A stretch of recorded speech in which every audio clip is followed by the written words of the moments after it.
From the studios of KPFK Pacifica Radio in Los Angeles, this is Uprising, and I'm Sonali. It's Tuesday, May 5th, 2015. More than a week after the devastating earthquake in Nepal, where nearly 8,000 people have died so far, we'll get an update from two Nepali Americans. And Frederick A. Schwarz joins us in studio to discuss his new book, Democracy in the Dark, the Seduction of Government Secrecy. Mr. Schwarz was the lead counsel to the Church Committee 40 years ago, and he's calling for a new such committee now. That's coming up after the news. Joining us now to analyze today's headlines is Robert Jensen. He's an author and a professor of journalism at the University of Texas at Austin. Hi, Bob. Hello, Sonali. The Islamic State in Iraq and Syria, or ISIS, has claimed that Sunday's attack on a drawing contest of Prophet Muhammad in Garland, Texas, was their doing. The extremist organization took credit for what it is considering its first successful attack on U.S. soil and warned that more such attacks were forthcoming, but it is not clear if the two men identified as Elton Simpson and Nadir Sufi were in any contact with ISIS or inspired by them. Simpson and Sufi were roommates based in Phoenix, Arizona. While Sufi had no record, Simpson had been on the FBI's radar for years. Meanwhile, also in Texas, and seemingly unrelated to the Garland attack, the new governor, Greg Abbott, has made waves for mobilizing the state guard to monitor forthcoming military exercises on bases in his state. The Pentagon has just responded, saying Abbott need not fear that President Obama was planning a special forces operation to take over his state. Senator Ted Cruz supported Abbott, saying Texans were right to be worried. Well, Bob, as a Texan, I just want to ask you, what is going on in your state? Well, first of all, I'd like to make it clear I'm not a Texan. I'm from North Dakota. And You've lived there long enough now. Temporarily living here for the past 23 years. I'd also like to point out that the group that sponsored the so-called art exhibit around cartoons of the Prophet is headed by Pamela Geller, who's from New York. So this is not a uniquely Texas problem, although there's a certain psychotic paranoia that is readily evident here in Texas. The Jade Helm exercise, which is military training going on outside of Austin, is a good example of how Tea Party paranoia can get ratcheted up when politicians support it. So Greg Abbott, our governor, sort of genuflected to this Tea Party psychosis and said he would keep the Texas Guard on watch, which is insane. Ted Cruz weighs in with more insanity. It just tells you that there's a segment of the right, especially in places like Texas, that really is somewhat disconnected from reality. There's plenty of things to worry about coming from the government, but the idea that they're going to impose martial law and do it in Bastrop, Texas is, I think, a little far-fetched. And then U.S. Secretary of State John Kerry has just made a surprise visit to Somalia. He is the highest-ranking government official to ever visit the African country. During his hours-long visit, Kerry met with Somalia's president and prime minister to discuss the threat of the militant organization Al-Shabaab.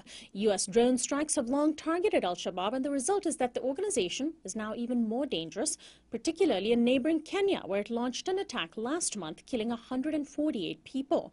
In fact, Al-Shabaab soldiers just attacked an area of Somalia called Puntland last night, using grenades and machine guns, killing at least 3 policemen. The Somali government has ordered local media to stop referring to Al-Shabaab by its name, which means the youth, and instead refer to it by a word which means group that massacres the Somali people. Well, Bob, can drone attacks and name changes really do anything to constructively curb this group? Well, the name change I'll leave by the side of the road here, but the drone attacks do something. We're well aware of what they do. There's now evidence not only in Africa, but especially in Afghanistan and Pakistan. What drone attacks do is create resentment. It deepens existing resentment against the United States. So drone attacks are going to have predictable long-term consequences. In any short-term evaluation, they might be a reasonable tactic to deal with this group here or that group there, but emphasis on the short term. In the long term, they have a negative effect, but they do allow the United States to appear to be taking military action, of course, without risking, as we love to say, boots on the ground. It's a political strategy, not a military strategy, and it's a failed strategy all around. And finally, the Canadian House of Commons is voting today on a major bill that would overhaul the country's security policy and enable its intelligence agencies to vastly increase their powers of surveillance. The bill, called C-51, was launched in response to, quote, the threat of jihadi terrorism, but apparently makes no distinction between terrorist activity and political protest. Some contend the legislation will lead to the creation of a secret police. The bill has united a very broad array of Canadian civil libertarians, academics, activists and more. Hundreds of thousands have signed petitions to stop the passage of the bill, which is sponsored by the ruling Conservative Party. Canadian Prime Minister Stephen Harper may pay a political price for supporting C-51 in elections this fall. Bob, is Canada taking a page out of the U.S.'s book? Yeah, it has been doing this for some time now. Progressives in the United States like to point to Canada as a place where things like national health insurance work, and that's in fact true. But Canada has been going through the same political shifts as the United States, the political spectrum steadily moving to the right. Harper is just the most recent version of that. I think the pushback from the civil liberties groups is positive. It will probably dull the worst effects of this proposed law.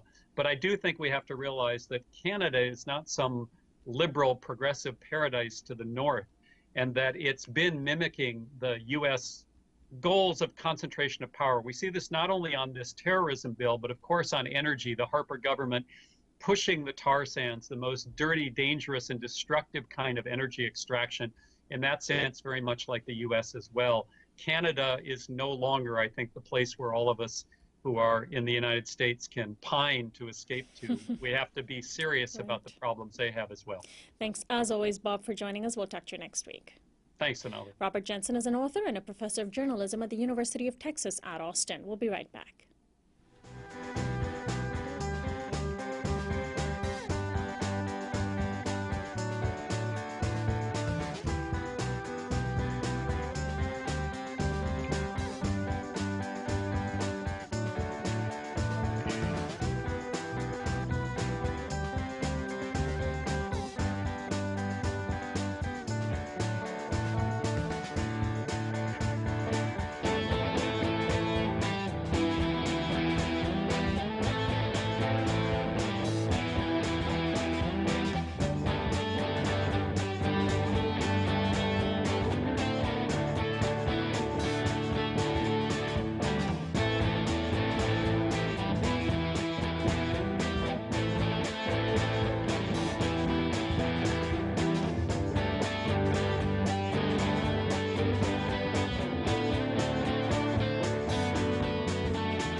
Welcome back to Uprising. I'm Sonali Kolhatkar. The devastating 7.8 magnitude earthquake that hit the South Asian nation of Nepal on April 25th has so far claimed about 7,300 victims. The U.S. has sent a contingent of Marines to help ferry aid to those who need it, particularly outside the capital, Kathmandu. Rural parts of Nepal have seen very little aid so far, and some areas remain hard to reach. Nepal's government is coming under fire for applying stringent customs rules to aid shipments, in some cases delaying plane loads of supplies. But officials have assured aid groups that there are no such delays. The government has also asked foreign rescue teams to leave the country to make way for cleanup crews. The next several days and weeks are crucial in terms of pulling the dead out of the rubble and properly disposing of the bodies in order to prevent the spread of disease. The climbing industry on Mount Everest has come to a complete halt as access paths to the summit have been destroyed. A village near the base was found to be completely wiped out, with about 100 people perishing, including some foreign climbers. About 1.7 million children in particular remain the most vulnerable among the 8 million affected survivors of the earthquake. There have been reports of some survivors being pulled out of the rubble 8 days after the quake, and a 101-year-old man miraculously surviving for 7 days before being rescued. My guests are Nisha, Thapa, Executive Director of Sayeta, and a family nurse practitioner and primary care provider in general medicine. We are about to bring her on with us to discuss what is happening in Nepal. We'll also be joined by Mukhiya Gurung, who is a volunteer member and advisor with Sayeta. And as we're getting our guests on with us, there is a new report now that shows that just a week before the earthquake, there were 50 earthquake and social scientists from around the world who came to Kathmandu, Nepal, to figure out how to get the very poor, congested, and overdeveloped country, particularly the capital of the country, to prepare for the next big earthquake, which would have been a repeat of the 1934 earthquake that leveled Kathmandu. And they knew that they were racing the clock, and of course, sadly, didn't know how fast the earthquake would actually strike. And one seismologist who is based in Britain said it was a sort of nightmare waiting to happen. Physically and geologically, what happened is exactly what we thought would happen. Again, we're trying to get our guests on, and we have Nisha on the phone with us. Welcome to Uprising, Nisha, Thapa. Thank you so much, Sonali. Now, can the influx of aid to Nepal in the days immediately following this disaster make up, at least in part, for the grinding poverty that has been present in Nepal for a very long time? Last time we had covered this story, we had talked to Oxfam, who works on the issue of poverty and maintained that poverty in a country like Nepal, and when you have an earthquake on top of that, the results are, of course, much more devastating than if it happens in a more developed country. But can aid make up for poverty? Nisha, are you with us? Can you hear me, Nisha? Yes, I'm sorry. Yes, go ahead. Can the influx of aid make up for the extreme poverty in Nepal? You know, it's really hard to say, because even from the beginning, there's such a poor infrastructure, and we had, 10 years of Maoist insurgency, and we're still recovering. We still don't have a constitution, and we don't have local governance present in the villages or in the city itself. I was just talking to my father the other day. My village is completely wiped out. It's 3 hours from Kathmandu, and you have to hike 45 minutes. My cousin was still waiting for, even 3 days ago, my cousin was waiting for a rescue with a broken arm and a broken leg, and somebody actually from Kathmandu, one of my relatives, had to drive in, hike up, bring him, and now he's currently in the hospital. So given the infrastructure, given the history of Maoist insurgency and the politics of Kathmandu, yeah, I mean, it's really hard, even with foreign aid coming in, till we on the ground, diaspora community, and the folks grassroots level really mobilizes. It's really hard with just aid pouring in.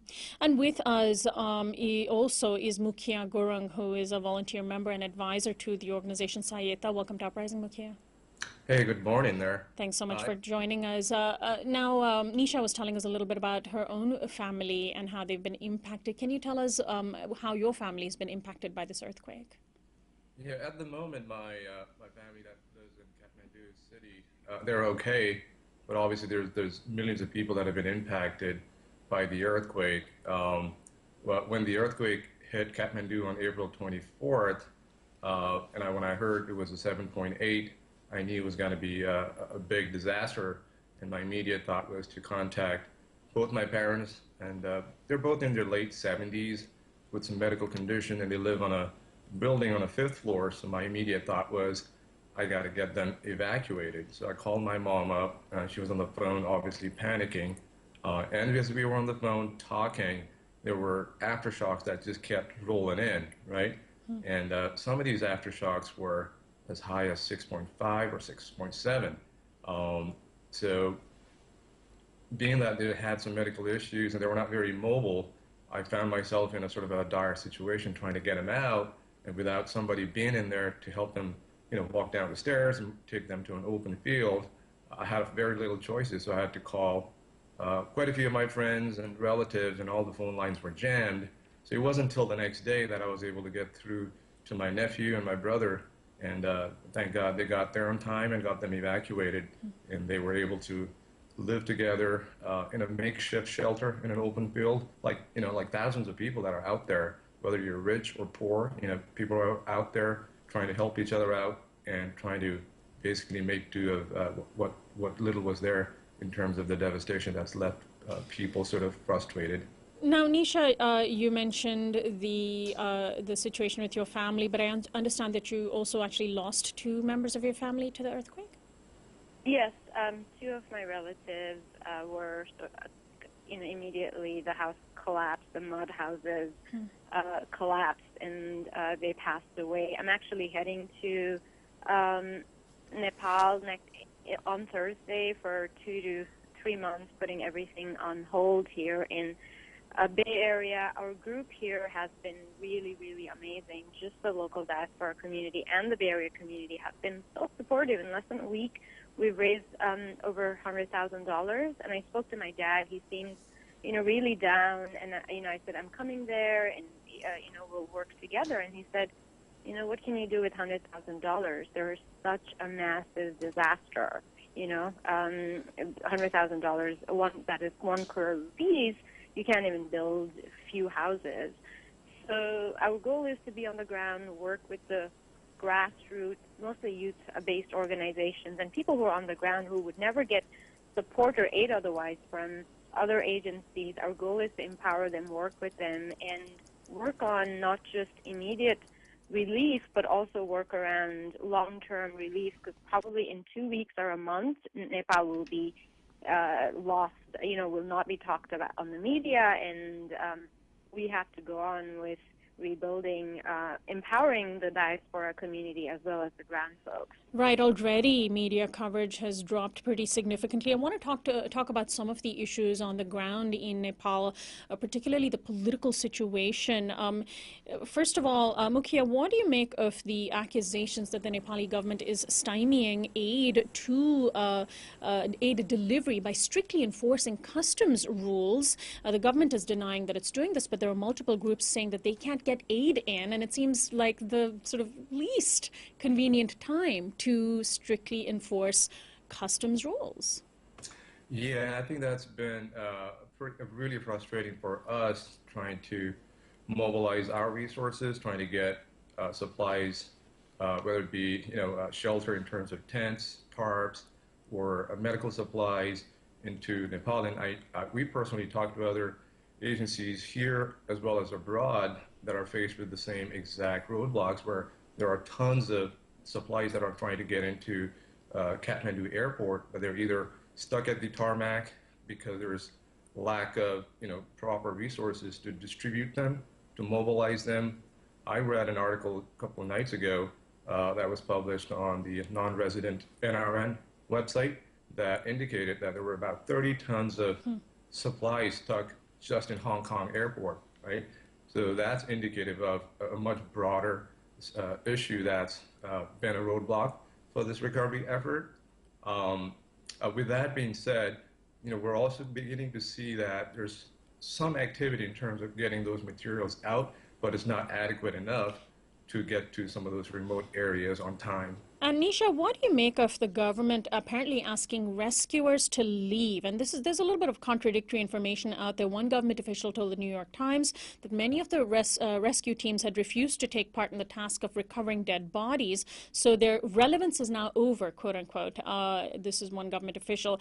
Dr. Ian Norton of the World Health Organization defended the government's move, saying that it was better that those who aren't directly contributing need to leave to make way for those who are working. But then despite that, the Associated Press reported saying the government was backtracking, that it didn't ask rescuers to leave.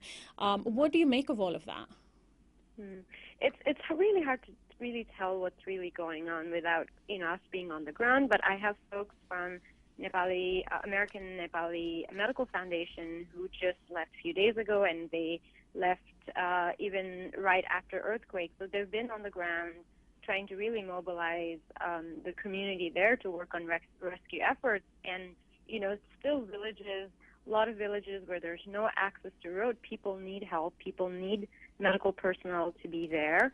So it's hard to figure out in terms of exactly who's on the ground. I was connecting with my friend who works with Doctors Without Borders. They're on the ground assessing the situation.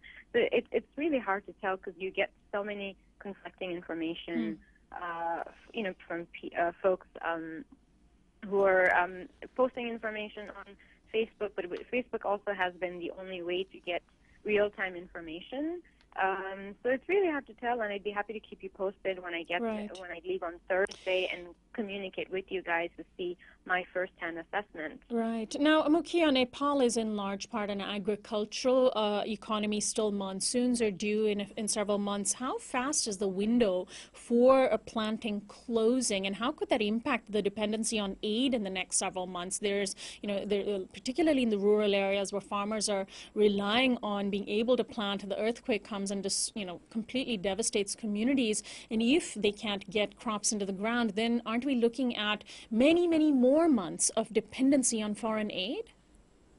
Yes, I think that's one of the bigger challenges that we've got coming our way with the monsoon coming our way in terms of not just food supply, but also from a health perspective when a lot of these dead bodies and livestock that are not quite been retrieved, that's going to cause some issues in terms of airborne diseases. There's also fear. And waterborne diseases, of course. Exactly, and there's also a fear of, an outbreak of cholera. When I last talked to a friend of mine in Kathmandu, for us as an organization, we're right now trying to get as much of supplies in terms of shelter and medicine out to the remote areas that are not being adequately served. And obviously, when we get our team on the ground, we'll have a much better sense of, besides those 2 or 3 areas that we want to focus on, should we also, ally or collaborate with other agencies to provide for food supplies. Just last night, I got a Facebook message through a niece of mine who's active with a youth organization called Rotaract, and she said, I know you guys are working a lot with other organizations to provide shelter and other supplies, but she said, on some of these areas, there's not adequate food supply being put out there. So to your point, with the monsoon coming and the farmers not being able to plant the crops, I think that's definitely going to put a lot of pressure in the long run. Now, Nepal's industry and economy is also deeply dependent on tourism. In the last few years, in particular, last decade, that industry had been increasingly contributing to the economy now. And a big part of that was, of course, attracting foreigners to Mount Everest. People pay upwards of $11,000, $12,000 just to be able to climb the summit and, of course, spend other money in Nepal. And now that industry has been very directly impacted, not to, of course, downplay the fact that a lot of people, both Nepali and foreign, lost their lives. Nisha, how could this, what sort of long-term impact to Nepal's tourism economy could the earthquake have? Our old monuments that we grew up with, were 200 years old, but most of it is completely destroyed in Kathmandu. And I just looked at the CDC's website yesterday, and there's a travel warning. So given the magnitude of the disaster, it's going to take a long time for us to rebuild. And perhaps the only way we can do this is by uniting, working with the grassroots organizations, and perhaps, each community here in U.S. or all around the world adopting a village to rebuild. Otherwise, it's just so dire what's happening in Nepal.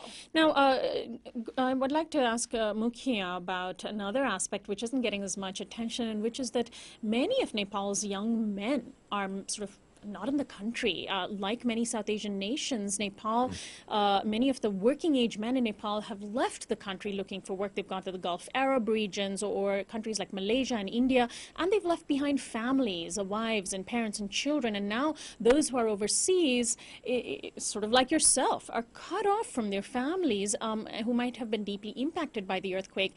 There was one report about Nepal's missing men. How important is this issue, and how is it impacting? This is, of course, related also to Nepal's poverty, that people, leave looking for a better life to support them and send money back to support their families back home. Yeah, I think that's a very common thread in a story that you'll see throughout Nepal, right? In terms of young men leaving the country to seek for opportunities and to support their families. So as far as, sharing that perspective, I think there's a tremendous amount of money coming in from outside, especially people that want to help out with this cause, money coming in, but they want to see some concrete corrective action being put out by the government by some of the agencies out there.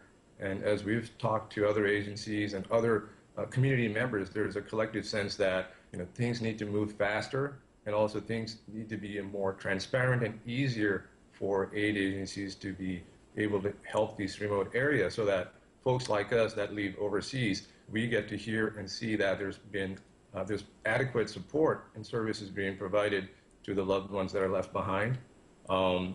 As far as my sense, living abroad, I definitely feel like there is a big gap there in terms of trying to get a sense of whether or not adequate help is being provided in Nepal.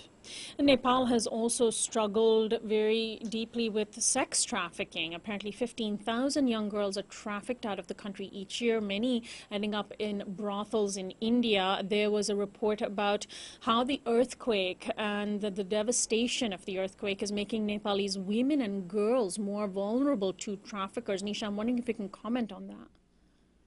Of course. We work with children in Nepal, mostly Dalit untouchables in one of the remotest part of Nepal. And just to clarify for our audience, you mentioned Dalit untouchable, which is like India, Nepal has a stratified caste system, and those who are considered to be the bottom of that system, the lower castes, are the most discriminated against in society. Continue. Right. So we're supporting mostly Dalit children and mostly girls' education in Humla, which is one of the remotest part of Nepal. Next road is 6 days walk.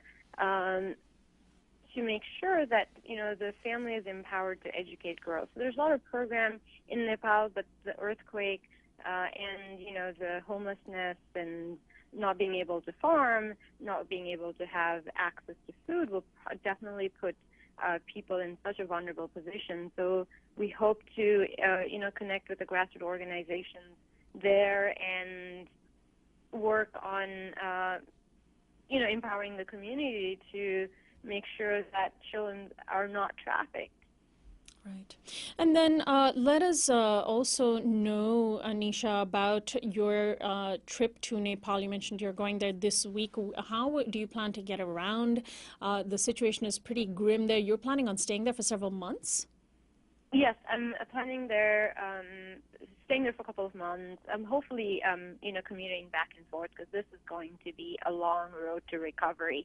Just a few days of, just a few weeks of being there is not going to help restore the efforts there. So I'm hoping to work with the diaspora community here, me being on the ground, being ears and eyes, reporting what I see, so that the diaspora community here and the local community here in Bay Area and U.S. can really get organized around adopting a village or adopting, families, so that we can prevent massive disaster aftermath of earthquake. Right.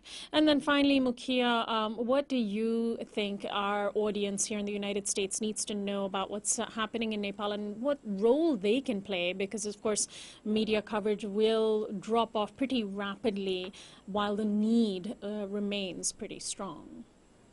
Absolutely. I think one of the focus of our fundraising campaign was to make sure that the disaster that's hit Nepal stays relevant in the media and in the minds of the community for a very long time. And for that, we need the support from our community and the media to help us with that cause.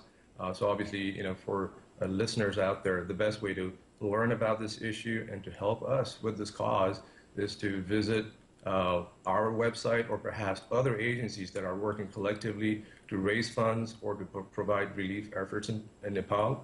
I would encourage viewers or listeners to come to www.sahayata.org and read about some of the initiatives we've taken. We're also going to put out a weekly update report as Nisha gets there, and other volunteers that get on the floor, on the ground.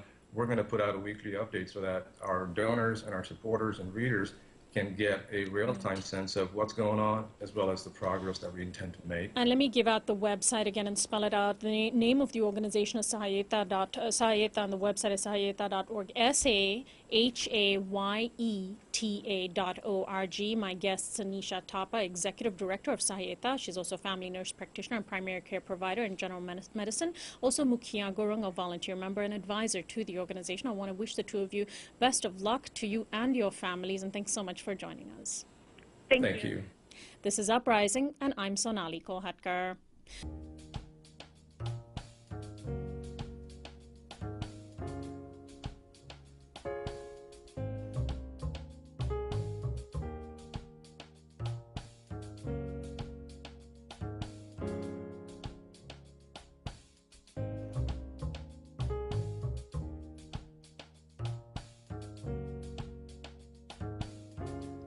Welcome back to Uprising. I'm Sonali Kolhatkar. Government surveillance of the kind that we now know takes place on a daily basis is not at all a new phenomenon in the United States. The post-9/11 world of collect it all is different from previous eras, mostly in the available technology and the reach of spy agencies to watch our every move.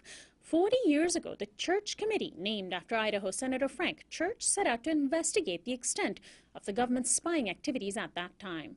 Out of the work by the 11-member group came the establishment of congressional intelligence committees and the Foreign Intelligence Surveillance Act, under which secret courts were established to oversee spying programs. But today, neither has been a very reliable check on government. Joining me in studio today is Frederick A. Schwarz. He was the chief counsel for the Church Committee 40 years ago. He has a new book out called Democracy in the Dark, the Seduction of Government Secrecy, and he thinks we need a new church committee. Welcome to Uprising, Fritz. I'm glad to be here. Thanks so much for joining us. Well, you write that too much is kept secret to not to protect America, but to keep embarrassing or illegal conduct from Americans, and that is part of the fear that we have of government secrecy today, that government officials claim everything must be kept secret in the interest of national security. But it turns out when people start peeling back the layers, when there are whistleblowers, that some of that information, or a big part of it, is just kept there because they want to have it for some reason in the future, or because sometimes it's just too embarrassing. Yeah, they stop thinking. That's one of the most dangers of the seduction of secrecy, that once something's stamped secret, people just stop thinking. For example, the 9/11 warnings that the White House got were stamped top secret legitimately, but when they had so many as they did, they should have revealed it to the public, and we might have well have prevented 9/11, but people just stop thinking when something is stamped as secret.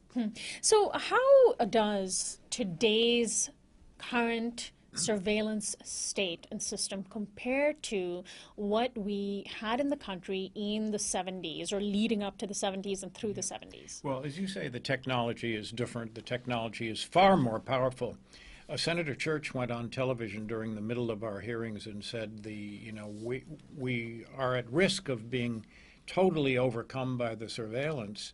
But that surveillance then was in the Stone Age as compared to today. It's much broader, much more dangerous. Although the technology also is one of the seeds for why I'm optimistic that over the next years we're going to get change, because people in the most intelligent people in the intelligence agencies are saying we've got too much, and having too much gets in the way of the speed of distributing things, so we should cut down on secrecy. So tell us a little bit about the Church Committee itself. People sort of forget about this today. What was the political context of the time, and how much of it was a result of journalism, was exposing that we were being surveilled? Journalism is extremely important, was then, still is. The context of the time was we'd had the Vietnam War. Americans were upset about what they thought the government was doing. We just passed the official end of the anniversary of the end of the Vietnam War. Right, and that was happening at the same time. Yeah. Watergate had happened. That made people worry about government overreaching. And so the Church Committee was established. Now, many people thought what we would do is just find more bad stuff that Richard Nixon had done. And I think our most powerful finding was that every president, from Franklin Roosevelt through Richard Nixon, 4 Democrats and 2 Republicans, had overplayed their power. Now, some of the things that we found out, just to tick off three quickly, one was that the FBI tried to destroy Martin Luther King by actually trying to get him to commit suicide. The CIA hired the mafia, actually hired the mafia to help them try to kill Fidel Castro. And the National Security Agency, or NSA as we know it mostly, tried to get copies of every telegram that left the United States. But today, the problems are worse because of the increasing strength of the technology. So it was only an 11-member committee. How did they and how did you, working with them, get access to the information? I mean, you must have had to have the CIA comply with you, which couldn't have been an easy task. Or the FBI. Or the FBI, yeah. Yeah, and you know, who knows whether they ever gave us everything they should have, but we got an enormous amount. We got more information about the secret government than ever has happened in the United States or ever has happened in the world. Two factors helped us, two human factors. One, J. Edgar Hoover was dead. He was so scary to people that had he still been alive, could we have gotten all the information about the FBI that we did? That's an open question. Second thing is that Gerald Ford had become president. He was the first person to become president who hadn't even been elected to be vice president. And he was very vulnerable to an accusation that he was not cooperating with us, because Nixon, after all, had fallen because he tried to abuse his secret powers and use the CIA to stop the FBI. So Ford was a little bit weak and had to be willing to cooperate with us. And so those reasons, plus a lot of pressure from us, were why we got as much information as we did. And speaking of J. Edgar Hoover, in your book you claim that he and Dick Cheney reshaped American government and American life. And you single these two men out. Hoover might be dead, but Cheney's still around. Why do these two men stand out so much? Well, because they had such power, and they both, at the height of their power, abused secrecy. Cheney's an interesting story, though, in the book. What I point out is that he, in his earlier days, first had said presidential meetings. He was chief of staff for President Gerald Ford, and he had said presidential meetings, the ones held in the White House, not public, but the president must hear all sides.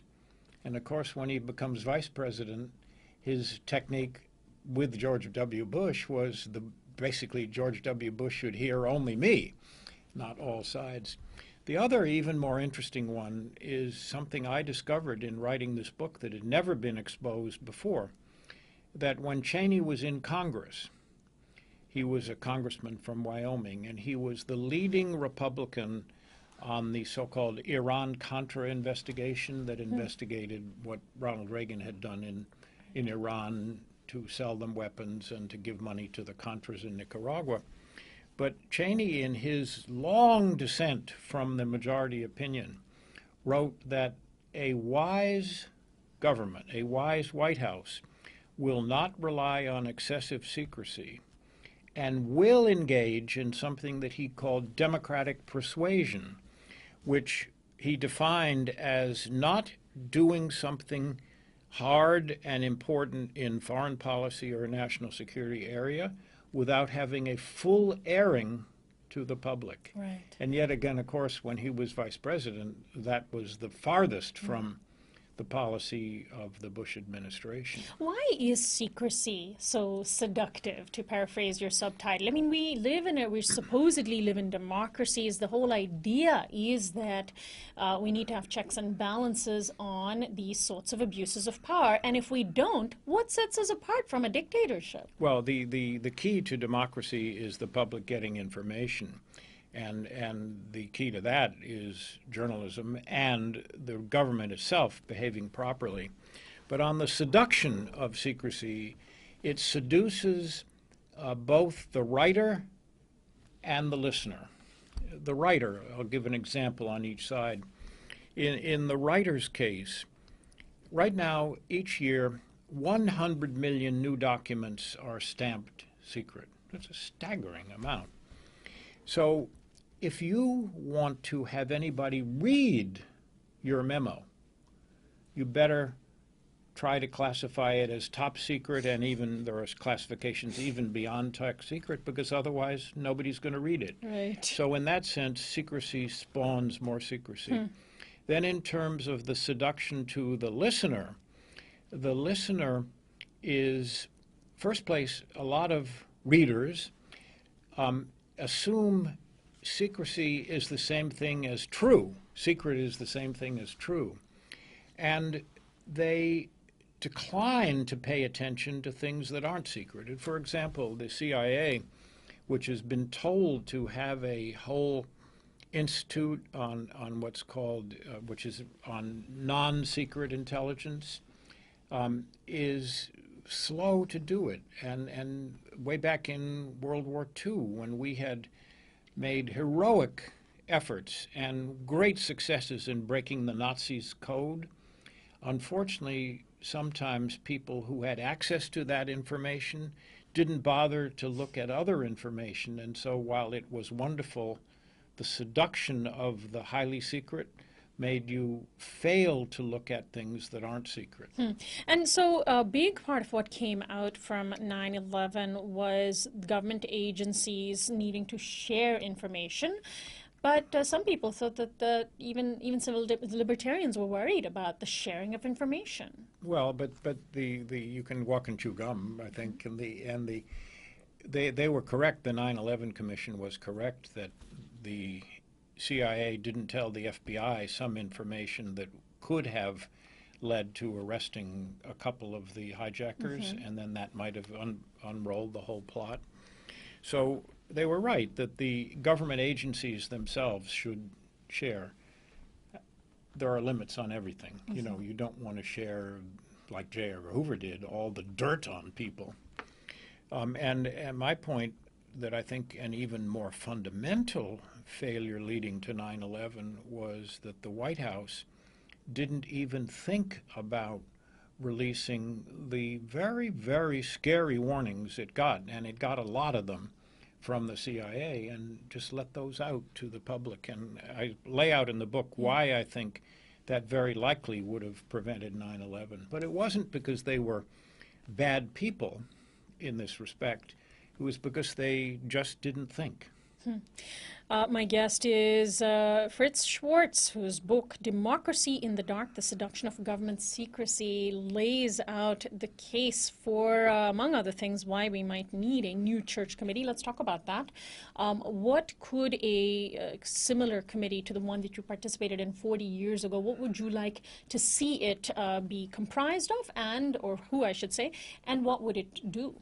Well, the first thing is it has to approach its job from a nonpartisan point of view, and which these days is a tall order. But we did that in the church committee. We had 6 Democrats and 5 Republicans. The vice chair was a Republican. It's a different system, and it would normally have been 7 Democrats and 4, but the powers that be made it 6 and 5. And as I say, I think our most important finding was that presidents of both parties had abused their powers. So the first thing a new committee should do is be nonpartisan. That's easier to do now than it was. I started calling for a new church committee back in 07 or 08.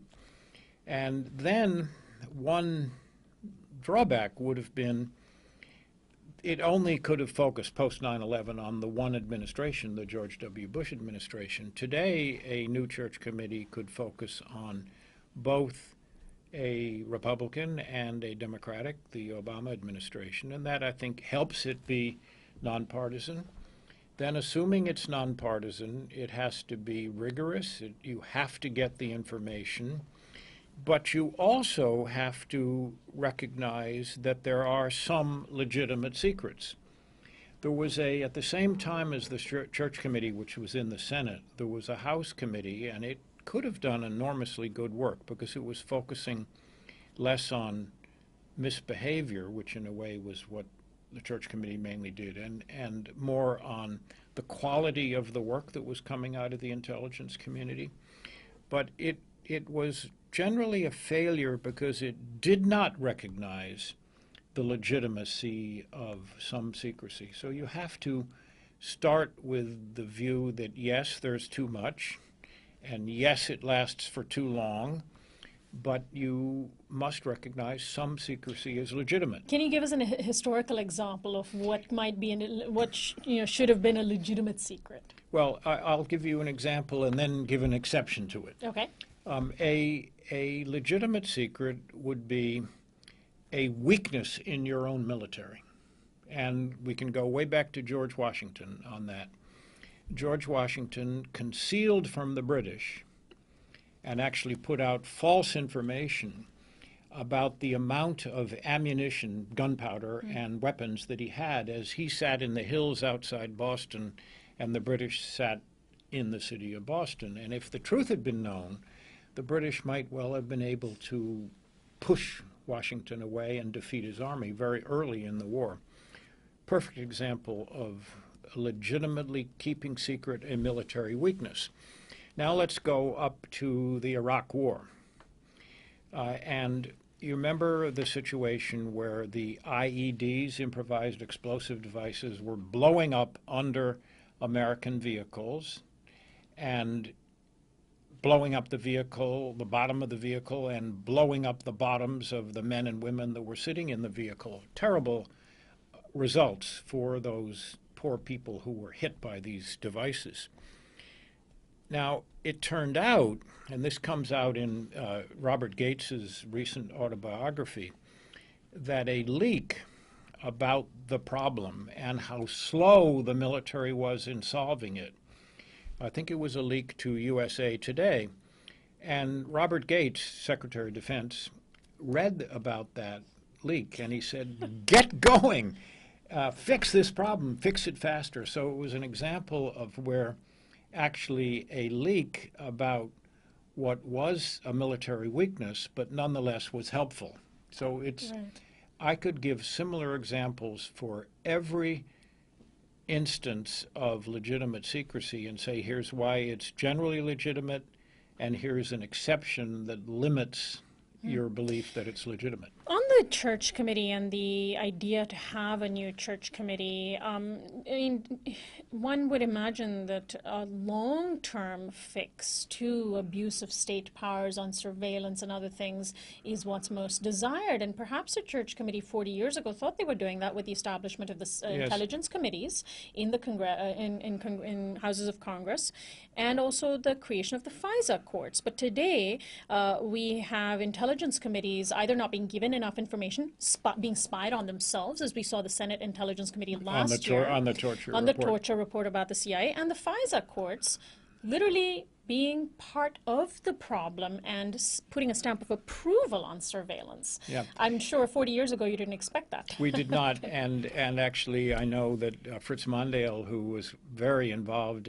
Senator Mondale and then Vice President Mondale, very involved in the FISA court, is writing something about how it has changed and how that, and I write something in the book about that also, in Democracy in the Dark. Well, if you can get 35 years of improvement, that's good. It's not good enough. You have to be internally vigilant. Yeah. What did Jefferson say? Eternal vigilance is the something of liberty, you know. And so then what, I mean, perhaps they're only going through a process can make apparent what solutions we can come up with. But a new church committee, what could a new church committee do? President Obama has appointed his own task force for what to do about or to, investigate the NSA. But this is like asking it's like asking the police to police themselves. Yeah, well, no, not really, because the Senate can be critical of the Senate, and although that's not done, but too much. But we were critical of how the Congress had done beforehand. Right. And FISA.